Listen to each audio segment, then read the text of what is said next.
వీటన్నిటికీ ఒక సొల్యూషన్ దొరుకుతుందని మీరు అనుకుంటున్నారా? విజయ చంద్ర గారు, మీకు ఏబిఎన్ వీక్షకులకు, చర్చలో పాల్గొంటున్నటువంటి సుబ్బారావు గారికి, విద్యాసాగర్ గారికి శుభోదయం అండి. ఇందుగలడు అందులేడు అనేటువంటిది ఒక మన ప్రహ్లాదుల్లో పద్యం చెప్పేవారు. అంటే హరిని ఎక్కడ వెతికినా ఉంటారని. అలాగే ఇప్పుడు గత 2019 నుంచి 24 మధ్యలో జరిగినటువంటి పాలనలో మీరు ఏ డిపార్ట్మెంట్ పట్టుకున్నా, ఏ శాఖ తీసుకున్నా దీంట్లో ఉంది అవినీతి, దాంట్లో లేదు అన్నటువంటి పరిస్థితి లేకుండా అయిపోయిందండి. నెంబర్ 1. ఇది అందరం కూడా ఆంధ్రలో అనేటువంటి వాళ్ళం బాధపడాల్సినటువంటి కోట్లలో నెంబర్ కూడా బిగినింగ్ నుంచి ఆంధ్రులకు ఉన్నటువంటిది ఏంటంటే, వీళ్ళు ఎక్కడికైనా వెళ్ళి కష్టపడి అక్కడ పైకి వస్తారు, నంబర్ 1 పొజిషన్లో రాజకీయంగా కానివ్వండి, మిగతా రంగాల్లో అనేటువంటి పేరు నుంచి 2004 నుంచి మనకి దరిద్రం పట్టుకుందండి. ఒక ఫ్యాక్షన్ బ్యాక్గ్రౌండ్ ఉన్నటువంటి రాజశేఖర రెడ్డి గారిని ముఖ్యమంత్రి అయిన దగ్గర నుంచి ఒక ఆపద్బాంధవుడిగా ఆయన్ని చిత్రీకరించి, కుడి చేత్తో ప్రజలకి ఏదో ఇస్తున్నట్టుగా నటించి ఎడం చేత్తో ఎంత దోచేశారు, దాని వెనకాల కర్త కర్మ క్రియ అయినటువంటి జగన్మోహన్ రెడ్డి గారు ఆ రోజున ఒక మొక్కలాగా ప్రారంభమై ఒక మానులాగా తయారై ఇవాళ రాష్ట్రాన్ని గత 5 సంవత్సరాలు ఎలా దోచుకున్నారనేటువంటిది భారతదేశ చరిత్రలోనే నాకు తెలిసి, నేను I'm a political science student, 1947వ సంవత్సరం భారతదేశానికి స్వతంత్రం వచ్చిన దగ్గర నుంచి ఏ రాష్ట్రంలో కూడా ఇలాంటి ఆర్గనైజ్డ్ దోపిడీ జరగలేదు.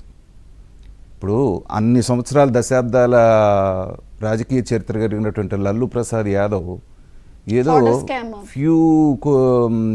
కొద్దిపాటి కోట్లు ఏది గడ్డి స్కామ్ చేశారని ఎన్ని రోజుల లోపల ఉన్నాడు చూసాం.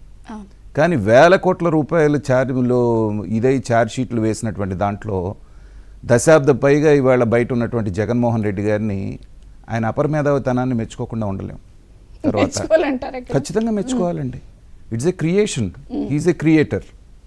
తర్వాత మన గత ముఖ్యమంత్రి గారి క్వాలిఫికేషన్ ఎవరికి తెలియదు. 10వ తరగతి వరకు చదివారనేటువంటిది కాస్త హైదరాబాద్ పబ్లిక్ స్కూల్లో కాస్త రికార్డు ఉన్నట్టుంది. తర్వాత ఇంటర్మీడియట్ నేను ఫస్ట్ క్లాస్ స్టూడెంట్, డిగ్రీ నేను ఫస్ట్ క్లాస్ స్టూడెంట్ అన్నా అది ఎక్కడ చదివారనేటువంటిది ఇవాళ వరకు కూడా పెద్ద ప్రశ్న, మిస్టరీ. అలాంటి వ్యక్తి అఫిషియల్గా 10వ తరగతి మాత్రమే చదివినటువంటి వ్యక్తి ఐఏఎస్ని, ఐపీఎస్ని ఎంతో కఠోరమైన శ్రమ చేసి జీవిత లక్ష్యంగా వచ్చినటువంటి వాళ్ళందరినీ కూడా చెరబట్టినటువంటి పద్ధతి. మాలాంటి వాళ్ళందరికీ బాధేసేది ఏంటంటే, వీళ్ళందరినీ అత్యున్నతమైనటువంటి ట్రైనింగ్ ఇచ్చి తీసుకొచ్చి ఆ పొజిషన్లో పెట్టేది ఎందుకంటే, రాజకీయ నాయకులు ఏమన్నా తెలియక తప్పులు చేస్తున్నా కానీ వాటిని ఇలా కాదండి అలా అని చెప్పాల్సినటువంటి బాధ్యత ఉన్నటువంటి వాళ్ళని రాజశేఖర రెడ్డి గారి టైంలోనే ఎలా పొల్యూట్ చేశారు, శ్రీలక్ష్మి గారు లాంటి మెరిట్ ఉన్నటువంటి ఐఏఎస్ ఆఫీసర్ ఏ రకంగా చేశారనేటువంటిది చూసాం. కానీ జైలుకు వెళ్ళి అన్ని ఇబ్బందులు పడి నడవలేని స్థితికి వెళ్ళిన ఆవిడ కూడా మళ్ళీ కోరుకొని జగన్మోహన్ రెడ్డి గారి పంచని చేరారు అంటే, జగన్మోహన్ రెడ్డి గారికి హ్యాట్స్ ఆఫ్ చెప్పకుండా ఎలా ఉండగలుగుతాం చెప్పండి. చంద్రబాబు నాయుడు గారు 3 సార్లు అయి 4వసారి ముఖ్యమంత్రి అయిన తర్వాత ఇప్పటికే ఐఏఎస్లు, ఐపీఎస్లు చాలామంది ఆయన మాట వింటలేదనేటువంటి మాట వస్తున్నప్పుడు, ఏ క్వాలిఫికేషన్ లేదు, ఏ అనుభవం లేని జగన్మోహన్ రెడ్డి గారు ఇలా చేశారు అంటే ఆంధ్రులుగా చెప్పుకోవడానికి బయటికి వెళ్ళి సిగ్గేస్తోందండి. తర్వాత మీరు ప్రస్తావించినటువంటి ఈ డిజిటల్ కార్పొరేషన్ అదొక మాయ. కేవలం ఉద్యోగులకి జీతాలు ఇవ్వడం ఏంటి, అకౌంట్లో నెల నెల డబ్బులు పడతాం ఏంటి, వేల కోట్ల రూపాయల అవినీతి సొమ్ము ఉన్నప్పటికీ కూడా తన సంస్థలో తన ఇళ్లలో పనిచేస్తున్న వాళ్ళకి నా డబ్బులు ఎందుకు ఇవ్వాలన్నటువంటి ఉద్దేశంతో రకరకాల పిచ్చి పోస్టులన్నీ క్రియేట్ చేసి వాళ్ళ ఆఫీస్కి రారు, ఇది చేయరు, ఇలాంటి పరిస్థితులన్నింటినీ క్రియేట్ చేసినటువంటి దీంట్లో చూస్తే ఏ శాఖ పట్టుకున్నా 100 కోట్లు 1000 కోట్లకు తక్కువ కనపడుతోందండి మనకి. సో ఇలాంటి చెల్లింపులైనవి.